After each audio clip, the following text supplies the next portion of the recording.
Бәріңізге ассалаумағалейкум. Тұран Динамоның ойыншысымен келісім-шартқа отырды.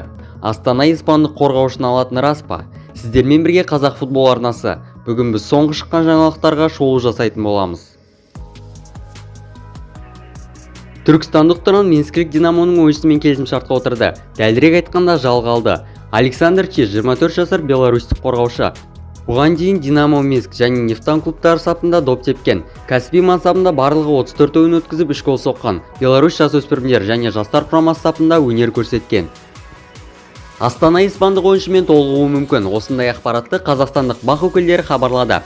Ойыншы жайлы қысқаша мәлімет беріп өтсек, 26 жасар Энрике Лопес Фернандес мексикалық Атлетико Сан-Луис клубында сол жақ қорғаушы міндетін атқарады. Кадетти атымен танымал футболшы Мадридте дүниеге келген және алғашқы лигасында Алькобендес пен аймақтық лигаларда дебют жасаған.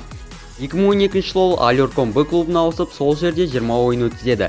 2014 жылы Кадетти Испанияның 4-ші дивизионында өнер көрсететін Унион Адарф командасын толықтырады да 27 кездесуде бақ сынайды.